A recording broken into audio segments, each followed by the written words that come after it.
So reports have confirmed that Top Rank has signed a deal with DAZN. It will be a distribution licensing deal where effectively DAZN will be paying Top Rank between $1 million and $1.5 million per event they pick up. It's estimated to be around 10 events a year, about 8 to 10 events a year. So estimated annual value of around $10 million a year for this deal for DAZN and Top Rank. Of course, this is a gigantic step down from the deal they had with ESPN, which ESPN, I believe, were offering Top Rank about $90 million a year. But to be fair, that was spread across 30 events. So you work it out, it's about $3 million event. So Top Rank will be receiving 66% less than what they were previously receiving with ESPN now that they've moved to DAZN. So again, a huge step down for Top Rank, but I guess it's a step up from where they was after ESPN, where they had no deal. So, even if you've got a small deal is better than no deal. But of course, like I said, it is a huge step down. And to be fair, you look at Top Rank still have got a ton of really good names on their roster, sorry. Some really world level guys: Johnny Beck, Zayas, Abdullah Mason, Raymond Morataya, Navarrete, Oshaki Foster, Rafael Espinoza. These guys were world champions, by the way. Now, granted, they're not huge stars. They're not major needle movers, in my opinion. Zayas is becoming a bit of a star. Mason's got a ton of potential.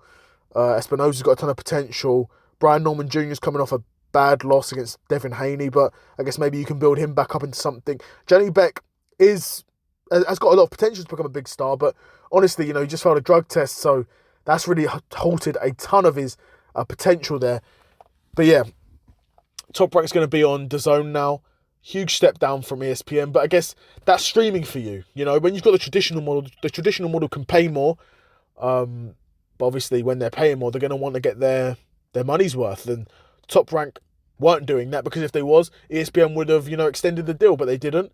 And now they're looking at DAZN, a much smaller option, a much smaller outfit than ESPN. Even though I say it's a smaller outfit, obviously it is a smaller outfit, but obviously paying a lot less as well. And when that happens, those declining revenues, they're either going to be passed on to the fighter or going to mean Top Rank can't retain those fighters. Like all the guys that I named there, ESPN aren't going to be able to afford to keep all those guys, because all of those guys are pretty much in their earning potential peak right now. They're world champions. They want to get paid as much as they can, and Top Rank will not be able to afford to be competitive with these deals. When you've got a distribution deal of, $10 million a year, you can't compete with Matchroom. You can't compete with Queensbury. Maybe you can compete with Queensbury, but you can't compete with Matchroom. You can't really compete with Queensbury either. You sure as hell can't compete with Zuffa. Zuffa offering Conor Benn 15 mil to fight Regis Prograis. That's, you know what I mean? Imagine that. Zuffa could have bought a year of Top Rank shows. They could have bought licensing for a year of Top Rank shows, but they're paying Conor Benn that for one fight. To put that into perspective is insane. I don't know which part is more insane. Is it insane how overpaid Conor Benn is being, or is it insane how little value Top Rank has? In my opinion, it's more so the Conor Benn side. That he's been tremendously overpaid, but it's a short career and you've got to make the most of it. Bob Arum's been around in the sport. Bob Arum of Top Rank, of course, has been around in the sport for years now, and I guess maybe, I would say, literally, he's like a cockroach who doesn't die. He's not dead yet. He's an old man. He's been around forever. He's going to keep it pushing. Who knows? I'm really interested to see what happens for Top Rank here, because, again, like I said, this is a huge cut in distribution fees here. So how on earth are they going to be able to afford to keep all of these guys? Likelihood is they won't be able to keep all these guys.